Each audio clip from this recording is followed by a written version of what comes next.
We've got Dee Wallace.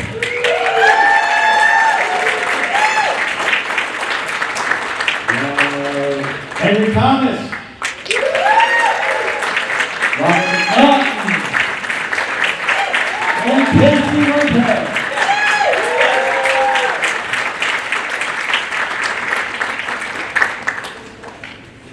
And a lot of water. I'd be impressed. Oh, they can drink that much, just not water. Okay, first of all, does anybody have any questions right off the bat? No? What? I know. All right, we got one. Tom, right over there. Hi, my name is Bert. I have this question for Ms. Wallace. I know that you've cared about murder shoot a couple of times. What was it like working with Angela Lansbury? Ooh. Yes. Thank you, Henry.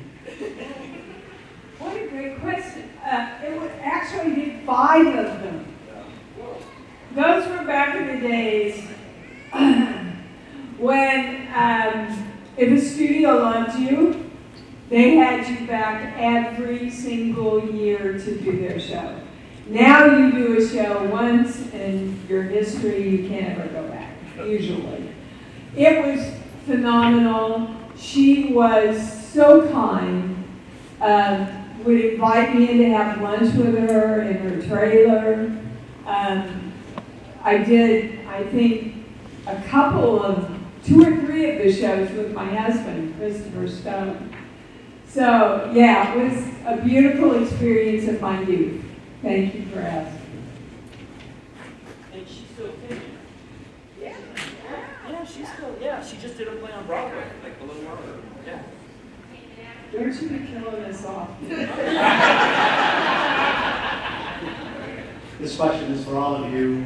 I was wondering if you would share a moment when you realized that this movie E.T. that you were all a part of was going to become as big a success as it was. Whether it be while filming or perhaps shortly afterwards before you saw the box office numbers. Well, I think that's an excellent question for Casey. Really? This is also the first panel that we've done with Casey, and this is the first time I've seen Casey since we filmed together.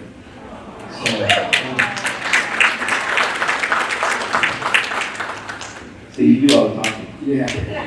This is now about me. This is how we jump you in the gang. You know, when we were filming it, it was hard to say that we had any idea what was going to happen next. I mean, it became such a phenomenon with lines around the block for hours and you know, shattering records, and you know, the movie came together so beautifully. But I would probably say, for me, the answer to that question would be after it came out and the reaction to it. I don't think when we were filming it, we could have any idea what it turned into. I don't think when you're a creative person and you're doing a film, you even think about that, quite honestly. You just go in and do your best job and be as truthful as you can, and then if it hits, then you celebrate. Yeah, I agree. I mean, I think the one thing that I've learned over the years of being in business is that every job you're on, everybody always says, like, wow, the dailies look great. Man, the rushes from yesterday was amazing. This film is going to be amazing. And, you know, you kind of say, yeah, it was great. And you do it, and you know, Sometimes all those great rushes turn out to be a big piece of poop. It's true. More often than not. I did mostly theater, and every play I did was going to Broadway. And I never went to Broadway. So it didn't matter if it was in New Mexico or where it was. Every play I did was going to be like, oh, we might be going to Broadway. Because we like to dream, and we like to think that what we're working on is the most important thing that could ever be done. And, you know, you kind of need that sometimes to get through the long hours and the bad weather or whatever it is. And the waiting. Yeah, but really you don't know. It's all speculative. I mean, you guys decide that, right? And And it's really rare that we have something that, like E.T., that's been around for years and still finds a new audience because of fans. Because fans say, oh, well, I'm going to show my kids this film or whatever. It's a really interesting and a very rare Phenomenon. thing. Yeah. So thank you. Another question, I think? Great. Did you guys get into the marketing cut of all the things made from the movie? Funny, we were just discussing that. I believe, the only one that got merchandising in my contract.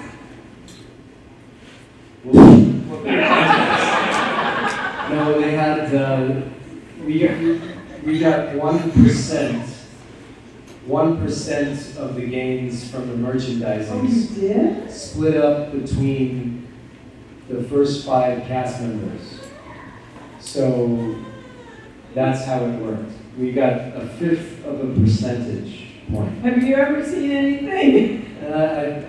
Maybe in the 80s, but Yeah, I don't think, no, I mean, that was a one and done thing. Like all this new merchandising, I don't know where We that should falls. check that out, guys. Well, here's the thing. Casey, Oh, yeah, get wait, on it. Here's the Robert's done some research. I'm going to speak on this. Well, I don't know legally from a legal standpoint, but I know that Jerry West is the NBA logo. Jerry West is the player when you see the NBA logo, and he's the NBA logo. And at some point, he sued the NBA for the rights to his image. It's his body that's the logo from the everything on every NBA merchandise is Jerry West. So Henry can't say this, but I'm going to say it.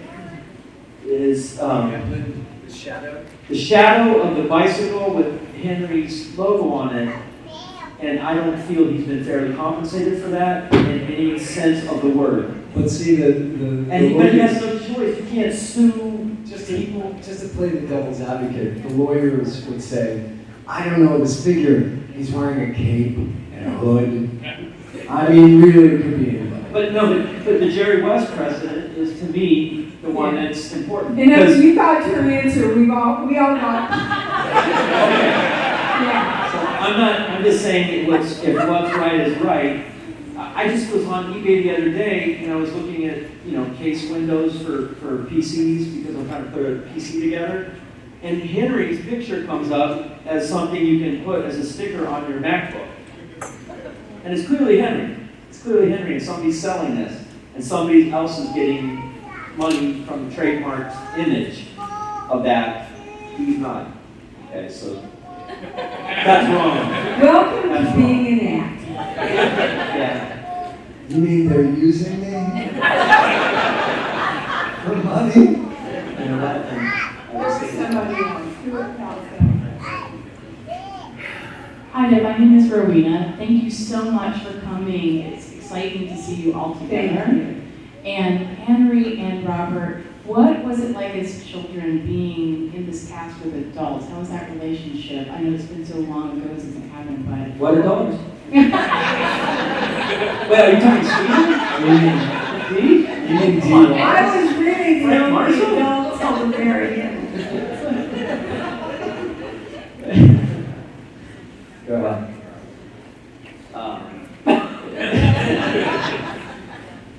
Okay, so I had adults that were like very creative, that were very like that were the best possible adults to work with. That almost didn't seem like adults. And like Peter Coyote, for example, he would show me card tricks while we were in between scenes. He would show me the best card tricks ever. Dee was like I never so said no. Dee was just amazing. She was just like so. Motherly? No, not motherly. No, but just like the reason the movie works is because you're one of us. You're in on The secret. And actually, it really was like that on set. Everybody just, you have to understand, you know, from your perspective, kids, when you see them in a film, are like most kids in your lives, but not so on a set. These guys were seasoned professionals when I worked with them. They were like working with other adults. You know, Drew had I done would 4 films. sometimes, what? Yeah, Drew had done 4 films, as she pointed out to Henry. On our first meeting. Our first meeting, how many movies have you done? I said, I've been in 1 movie. She goes, oh, poor thing, I've done 4. That was true. Yeah. She came up to me the first day on the set, and I was sitting in a high director's chair, and she came up and looked at me and she said, "Hi, I'm going to sit on your lap now." And I said, "Well, come on up, honey." You know, she was a director even back then. First time I met Drew, I was on just outside the soundstage, and I was introduced to her by her mom, and her mom said, "Drew, this is Casey. Casey, this is Drew," and we shook hands, and she turned sweetly to her mom and she said, "Oh, Mommy, I think I love him." So I'm 13 and feeling very big brotherish, going, okay, I'm gonna have a good time on this shoot. This sweet little girl, we're gonna be special friends. And a couple minutes later, she's introduced to one of the other kids in the movie, and she turned to her mom and she said, "Oh, Mommy, I think I love him." She had me wrapped and I had no idea. All of us right out of the gate. Right out of the way. Not me. We have a question right here in front of Marco. Hi everyone. What was your favorite line to say in the movie? I don't think you've ever been asked that. You guys go, I have to think.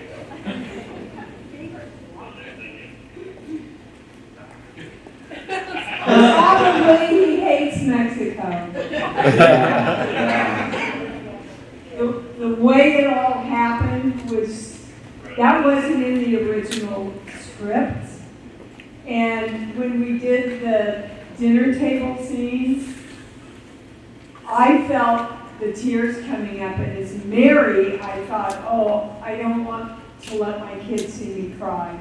So I got up and left, which I was not supposed to do. And Stephen comes over after we called cut, and he said, "Why did you get up and leave the tape?" And I explained to him what was happening. And in that minute, he called the crew in and said, "You've got a half hour, build me a kitchen wall with a sink and running water so he can take me over there and then take Henry over there." You don't remember that? And bring me around in that big close-up where I said he hates Mexico. That line is still relevant today. Yes. Thank you. For me, well, there's a line that I have that wasn't even, it was a voiceover where we're walking down the driveway and we're just discussing what we're going to do with ET, and I say, "How do you explain school to a higher intelligence?" and Melissa Matheson, who wrote the script, had such an elegant, concise way of writing, like he hates Mexico, or Yeah. you know, like a She was amazing. she was there on the She set every just day. knew us.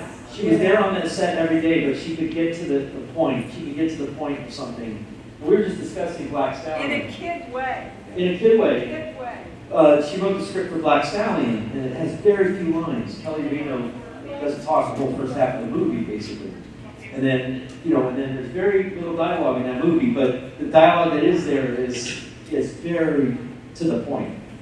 It's good. She's missed. Yeah, for sure. Yeah, and a lot of people ask about sequels and things like that. I don't think you can do it without Melissa Matheson's Unless you voice. have something Yeah.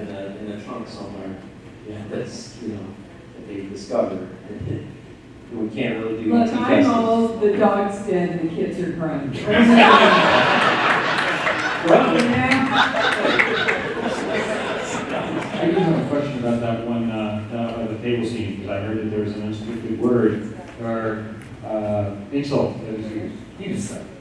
That was very scripted. yeah, that was scripted. Yeah, but My reaction was. No, your reaction was the reaction, and Dee's reaction is great.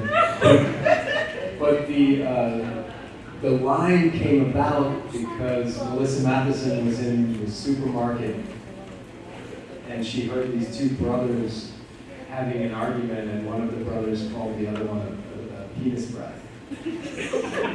And so she told Steven, and he said, well, we have to take that in the script. Obviously, the market was there in Sandwich. We do that here. Any question? Okay. We got one right up front. What's your favorite food? Favorite food? Yes. That's a great Fish. Fish for me. Salmon. Enchiladas. You grew up in San Antonio. I gotta qualify that. Look, I grew up in Kansas. I never had a piece of fresh fish until I moved to New York. All we knew in Kansas were fish sticks. That's all I had, fish sticks. So, go ahead. What's your favorite food?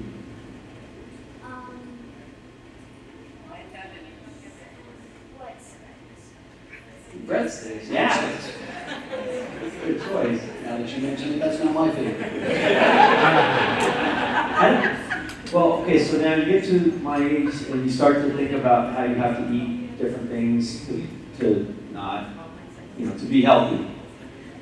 And so, then you quit things and you don't realize what your favorite things are until you quit them. So it's pizza.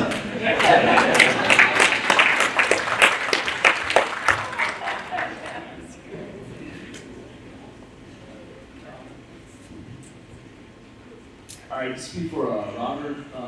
The scene where Elliott tells Mike he's alive and Mike jumps and he bumps his head, was that actually scripted? Or did you do that? Was it an accident? No, that was scripted, and I'm really proud of that. So thank you for bringing that up. Because I actually didn't mind. I actually did actual acting work in that scene. Because there was no, this just was nothing up to the top of the soundstage. So Steven said, I want you to jump up and bump your head, in this scene. And I'm like, well, on what? So then he said, I want you to mime it. And I'm like, I took mine. I took theater classes in mine. So that's one of the things where, it's rare as an actor where you can actually say, I actually did work that I studied and trained for and pulled it off. But do you remember, well, you don't remember because you had the environmental suit on, but they had a big tube up there at the top that was spitting out like steam. Yes. But it was also spitting out chips of dry ice because that's what was causing all the steam, and they were coming out. And so when we were doing that scene, those pieces of dry ice kept hitting my skin. Yes. And we did like 4 takes of it. Oh my God. And you were like, Yes. So much better than the mind. But like half the movie, we were breathing in chemical smoke, not only just dry ice, but like they used to have chemical smoke that they would pump with these like hand pumps, and they pump it around the set because it creates that diffuse, beautiful look that you associate with E.T., with all of Stevens' movies, and certainly many after that have emulated his. But it creates like a diffuse film grain look. So they pump in all the smoke, and then they wait for the smoke to dissipate. But meanwhile, it's this like heavy chemical smoke, and you're like, yeah, it might be toxic. Wait, I have to correct you, because the year that I did The Howling, which was before E.T., The year I did The Howling, they passed a rule that all smoke that was used on the set had to be water-based. Really? Yeah, so that was water-based smoke that we used. But they were still, that was only for inside. When they were outside, they were using, they were still Well, burning that was tires illegal and then. wafers. Alrighty then. So did you follow the law? Statute of limitations is too far on. First we were merchandising and then they tried to kill us. Well, this isn't sounding so good anymore. It's only a few more years until we can all sue for emphysema. First of all, welcome to Sketchbook Fair. Thank you. Thank you also for being so much part of my childhood with such a remarkable film. My question is, was there ever a moment where you were just completely stuck, wondering how you were going to act the scene out, and Spielberg just dragged it out of you emotionally? No. No. Not at all.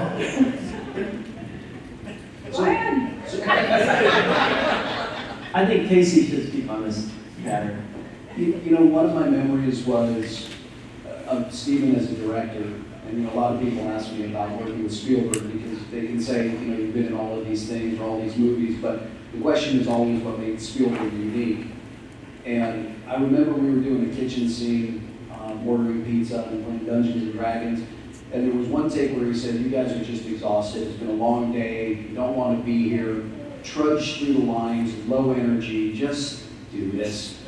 And then a couple takes later, it was, "I want you guys so hopped up on Coca-Cola that you could barely remember the lines. I don't even care what you say. I just want it in turbo speed." And there were so many different takes and so many different energies that when they got to the editing, which kind of goes back to some questions earlier about do you know when you're filming it if it's going to be great, there's so many parts afterwards with directorial choices and editing and end up making it look a certain way. I just remember Steven had so many emotional options in every scene that when they edited it together, we all feel like you got taken up and you crashed down and you go up and you're hopeful. And he really emotionally was able to get us to do a lot of different things where in the editing process, he could build probably 4 or 5 different movies, emotional movies, that either focused on, the family aspect, the Dungeons and Dragons aspect, the friendship aspect, the single parent aspect, the sibling connection aspect. I mean, he made sure he had all the footage through us, and it was very easy as an actor to work with him. It didn't ever feel like effort, and he always got that out of us. So I never felt stuck. I just felt like I trusted him and went along with everything he offered us. Yeah, I have to tell you from an adult point of view, it was magical watching Steven work with the kids because he really kind of became a kid.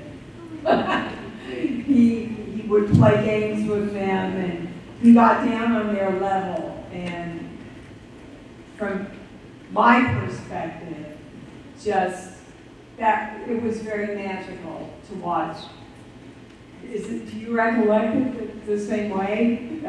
Was my perspective. It was fun. I remember it being so much fun with all of us, and all of like those scenes, especially in the first act, when we're all at the house, and there's a lot of interaction between the kids. It was fun in those moments because we were really creating stuff. We were doing things that weren't on the page, and it was becoming alive, and it was, and that's really what you're trying to do in this whole thing, you're trying to bring those moments to life. But like KC said, especially in the days of film, like when you're actually shooting on film, directors got options. Because they're not there really to be on set, they're there to get in the editing room and put the story together, right? So a lot of these guys, including Steven, although he really loved being on set, really where they do their work is is editing, you know, and working with the editor. And they're also under pressure from the studio to bring forth something that the studio wants to put out. So they have to deal with corporate as well. Which the studio doesn't usually know. Yeah. Right. Yeah, they really don't know what they want to put out, but they just want something successful. Right. But the directors, especially back then, they shot several different movies within that movie so that they could cut it a certain way. The studio said, no, we don't really like the storyline with these guys. Because you can't go back and, I mean, now you can much more easily and you know, a lot of these less expensively, but at the time, you know, it would be not only rebuilding the sets or refining the same locations, you know, and then those guys are going to come at you with much more, you know, higher prices for the locations again because they know you need it. I mean, it's a money pit, and so they covered their bases. So we shot several different films within that. Yeah, I saw a version that was sort of without music, and you know, we were doing the looping where you're replacing dialogue that somehow didn't get recorded or it was muffled or something. And so I saw a version without music, and I think it was a black and white, like a rough cut, while I was doing the looping. It was a very different movie. It was much more intimate and much more, you know, I didn't see all the scenes in the movie. I didn't see the entire movie with no music, but I saw a lot of the scenes with Henry and E.T., and the, you know, maybe different cuts that they didn't actually use in the final finished product. And it was much more of a kind of a somber movie, if you can believe that, without the music. Hi, how are you? Thank you so much for coming to this first of all. Second, karaoke last night. You guys were so wonderful. Everybody loved that. Thank you for doing it. What karaoke? My question, I'd like to hear everybody's kind of thoughts on this, but what's prompting my question is, Henry Thomas, you were in Gerald's Game, and I read the book. I knew that scene was going to be coming. It was difficult to watch. The character is very just icky. Like, I felt like I needed to take a shower after watching, you know, your scenes. Me too. How good at that stuff. How do you all, as actors, when you have to play a character that is really just icky, for lack of a better word, how do you prepare for that? And then how do you, what techniques do you use to prepare and then wash it off at the end of the day?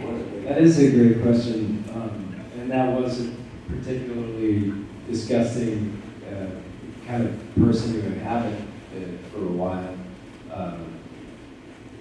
Yeah, I mean, at the end of the day, you know you're making a film and it's pretend, and everybody involved is, you know, they've got your back, and you're in a safe place to pretend, supposedly, unless, of course, you get fired or something for being inappropriate, which, you know, could have happened easily, and To you? and has happened for many people. No, but I mean, you know,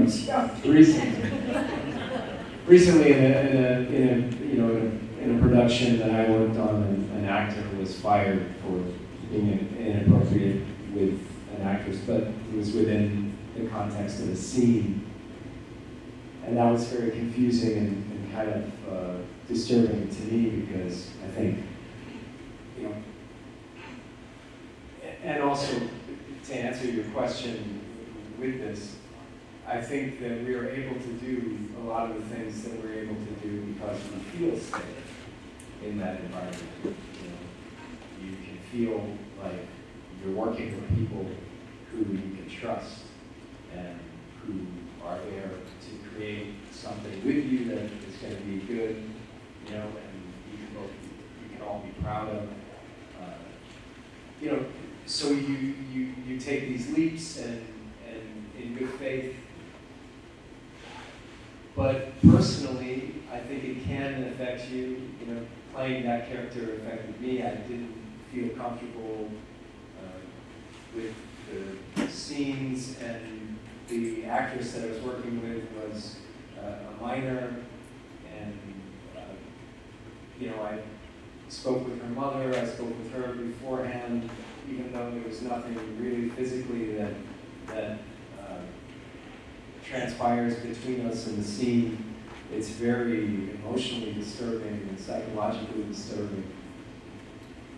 And it was upsetting to her, I think, the actress, because you know, she was 14, and it's just, you know, you don't process these things in the same way.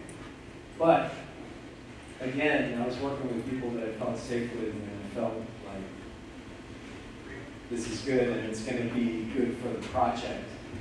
I think if it's something that's just graphic for being graphic, then it's kind of redundant. You can't play a bad guy.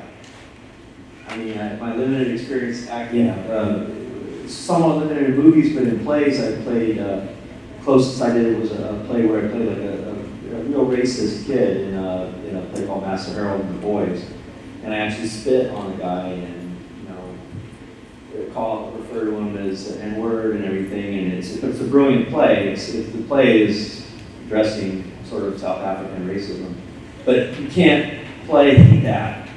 You have to be just the guy you are raised by your parents to be, and that's your viewpoint. So you have to go full force with that. So then, like Henry's saying, if then your hands are behind your back and you're not allowed to make character choices because it might not be politically correct, then what are we going to do? It's like you're just going to watch some sort of, you know, half-baked entertainment. You know, when I did the part in 3 from Hell, I had the best time of my life. What about The Frighteners? I love that. My favorite role you've done. Frighteners. Favorite role. But, you know, Greta in 3 from Hell is just disgusting. She's just a disgusting character. And when Rob Zombie sent me the script, I wrote it back and I said, oh, I've got to play this part, Rob, but I have to look really bad. I don't want to wear any makeup, and I want to dye my hair brown, and I want horn-rimmed glasses. And there was like beep, beep, beep, and the next email that came in said, okay.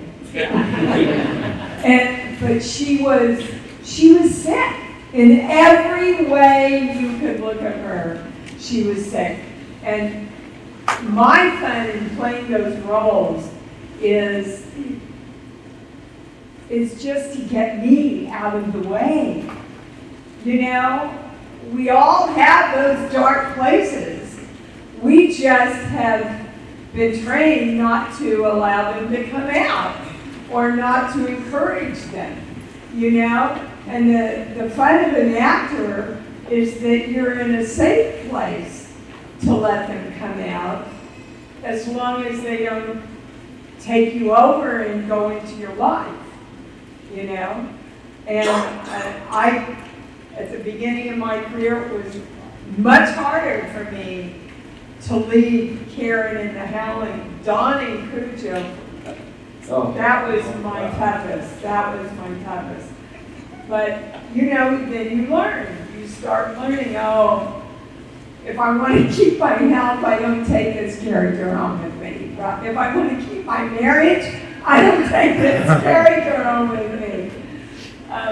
But for me, it's really exciting to get into those parts. Yeah, it is. I mean, that's the fun of it, right? Yeah, and being able to shift to that, whatever that is. Is there a question over there? Robin? Does anybody have a question? All right, got one in front. Yeah.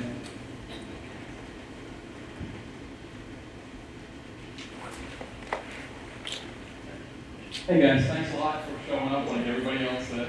To your point then, how do you feel when Spielberg went ahead and changed the movie, taking the guns out of the end?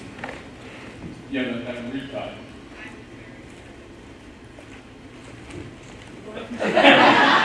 Not to get political, but you said you got to Look, that times change, society changes. Stephen had had a lot of children, right? From the time we did E.T. till he did that. And a lot of things have changed socially. I believe it's kind of a snapshot of our society, and I believe that Stephen was really trying to be gracious and correct as far as what he was putting out to the generation that was going to see it then. You know, I think the decisions were all coming from a positive place. Yeah, I was excited by it because I had read in an interview one time where they asked Stephen what he regretted about E.T., and that's his baby. So I didn't think he was going to say anything, but he did say, I always regretted the use of the guns in the end of the film, and I never thought about it before, and I thought, yeah, what are they going to shoot him out of the sky with a guy in a shotgun, cocks a shotgun, and he's going to... So then when he actually had a meeting with us in early 2002, and it was shortly after 9/11, and he had been down to the site where 9/11 happened, Ground Zero, and he just said, you know, he was kind of outlining some of the stuff that he was going to do with the re-release. And he told us about the guns, and he told us, you know, not much else, but so I was excited to see it. And also I was excited because Henry had always told me about the scene that he filmed with E.T. in the bathtub, and, you know, that it was a really funny scene and everything. And it was, and they brought it out again, but they went overboard, I think, with the changes. They tried to do too much with the CGI and like changing how E.T. ran, and it was like fiddling with it. But they changed his expressions, which I didn't like. Right. Like, suddenly he was like much more animated with space, cartoonish. But the real magic of E.T. is everything you see in that movie we saw on the set. Everything E.T. did, nothing was added. E.T. literally was another actor that we worked with. Yeah, and it shows in the film. I think it shows in the, you know, and even with today's CGI, I don't think you can always make it look as real as it could be if you made it with, you know, real effects. And so that's why I think they backed off and changed it back, and they just swept and made all the changes. They just said, okay, we're just going to go to the original. I think, I don't know. But I agreed with taking out the guns because I didn't think it was necessary in that film to have them. He didn't want to put any more violence back out into society. And don't we wish everybody would choose to do that today? Thank you. But it was made at a different time. It was made right after all the 70s cop shows, and like, you know, Yeah. It was also sort of like it's also right after 9/11, and right. it's like, you know, The consciousness had changed. yeah. It was kind of cool in the early '80s to say, "Oh yeah, the FBI would shoot anybody." What? The CIA don't just take anybody. Kids, aliens, it doesn't matter. It's 82, we don't care. The film we made before that, my wife and I, it's our favorite, Bianca, my wife Bianca McNaughton, who's here, but it's one of our favorite films is the film we made right before that. It came out literally like right before 9/11. It was called AI. It's a beautiful film and it's special. It's about, you know, it's very heartfelt, and I think it's the closest film of his to E.T. Because of the message and you know, and so that was, I think, the place he was coming from when he did the changes to E.T. was he had just put out probably the closest film to E.T. of his. Yeah. We have a question over there, and then we'll get yours next. I was just going to ask you about the stunts, the bicycle. Were there any stunts that you were able to participate in that you enjoyed at the time? KC did all the stunts for me and for Henry. He just had to take the headphones off. No, I didn't. I mean, I was 10 at the time, and I couldn't even pedal the bike with the real ET in the basket because the ET was like 45 or 50 pounds, and I just couldn't physically do it. So they had to get a stunt double for a lot of those things for me. There was a bicycle company called Kuwahara that did bikes, and they had a racing team, like a BMX racing team, and I think our stunt doubles were actually part of that Kuwahara racing team. So they let us do as much as they could, but for obvious reasons, some of the more dangerous stuff they couldn't let us do. So, you know, the stuff through the neighborhood and pedaling really quickly on flat ground, that was us. But jumping over cars and up, you know, sand dunes and things like that, I think one of our stunt doubles was even a female. I don't remember who had it, but she covered one of us. Of course. With a short hair wig, so. I will never tell you which one. Robert. All right. Don't remember me. No, but I did some scenes on the bikes, but it was frustrating because those bikes were made to do stunts. So those bikes were very light, and they were made to do like twirl the back pedals up in the air. It's like BMX racing bikes. Right, Yeah. so they had handbrakes, which most bikes of the time that I was used to riding, you would brake by pushing back on the pedals. So you could skid out and do stuff like that, and they were heavier. So when I first got on that bike, you know, it's terrifying because it's, my first scene was going down the driveway, down, to go look for ET, because he lost them. And anyway, so I'm going to look for ET, and I go down, I'm careening down this hill, and they had a cop stopping traffic down at the bottom of the hill.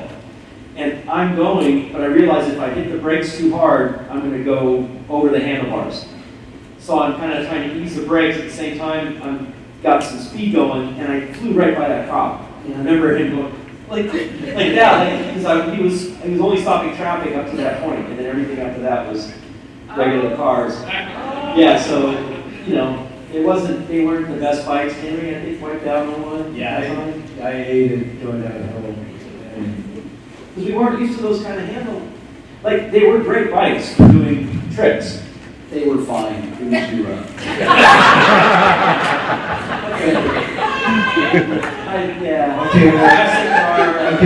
Okay, look, I'm left-handed, the handbrake was on the right. And so the first thing I did was and then I hated it. I fixed the brakes. I fixed the brakes on that.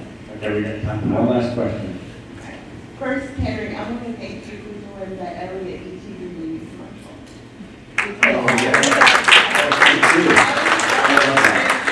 And then all of a sudden, I was back in the driving, watching ET again. I couldn't say myself. And second of all, could you talk to us about filming and releasing the frog scene in the school lab? Oh, yeah, that was actually in the beginning of the filming process. It was the first day of filming. Whoa, really? Yeah, The that frog scene, is the first? the school, this location was the first day. I have the call sheets, and that was day one. Oh, I'm not questioning.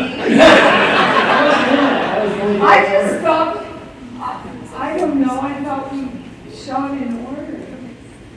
Once you got to the soundstage, it was all in order. I see. The first week was around the neighborhood, Yeah. the outside stuff. That's right, it was all locations. And the first day was the school. Yeah, it was fun. There were a lot of frogs died that day. All right, Peter, where are you? First on rehearsals, you know, frogs had to die. Yeah. Just, you know, you try to walk through that minefield of frogs and kids. You know, it's just a matter of time. It was, well, they changed it from, it was kittens.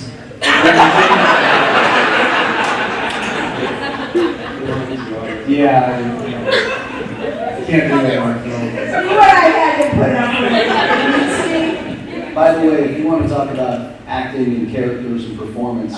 Try being a 10-year-old kid and having to kiss a girl and be cool about it in front of all of the crew. That's terrifying. Oh my God. Well, especially when she was like, she's 12 and she's about a foot taller than me. I did.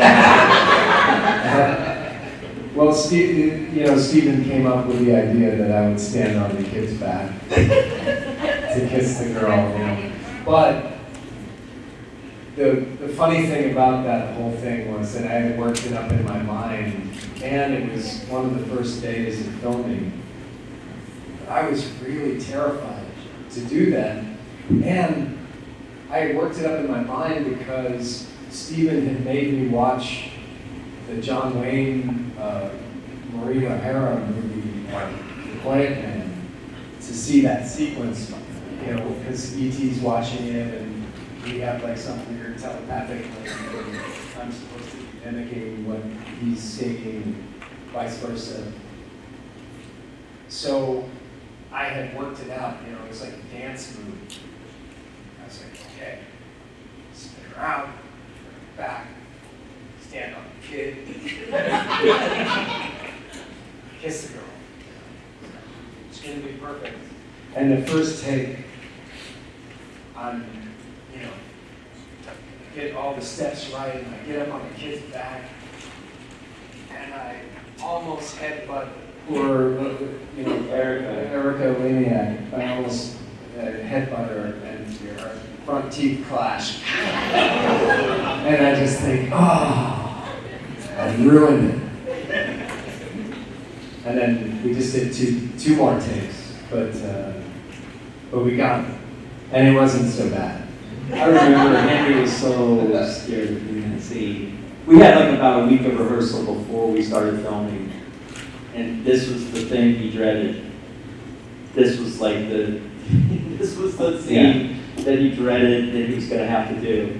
Yeah, I wasn't worried about the crying stuff. I was like, I can do that. The emotional stuff didn't tax me. It was the kissing of girl. Just the uncomfortable nature of being 10 years old. Has Henry Jr. Yeah, kissed the whole a girl? yeah. I'm not sure.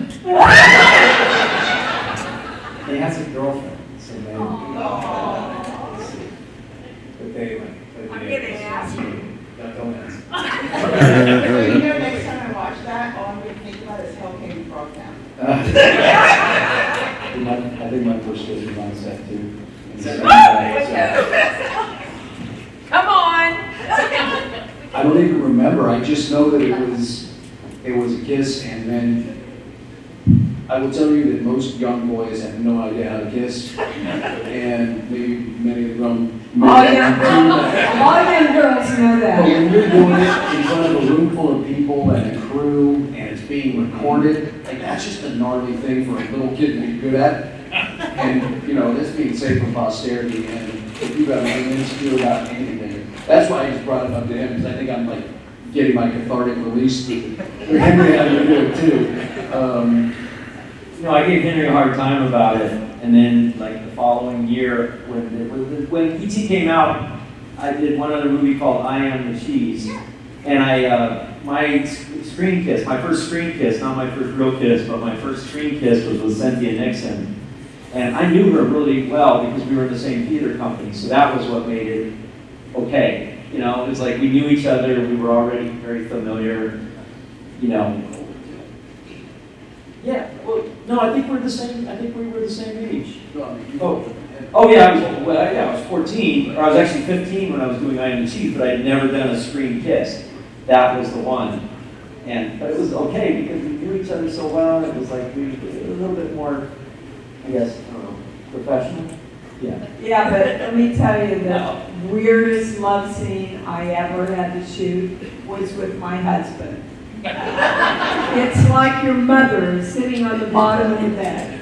Because all the crew, it was just weird. Weird. Oh my God, I love that scene in Cujo too. Oh, it just brought it back. No, I didn't. No, I loved it. It was so great because it added so much emotional weight to the whole stuff that happened later. No, I really did.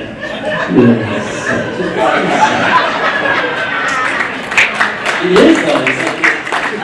It's so weird. It's great. I'm supposed to fast forward through those scenes. This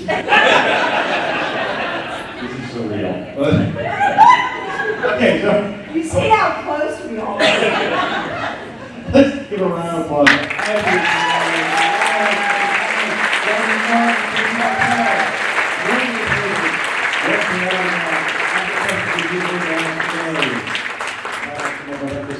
All right.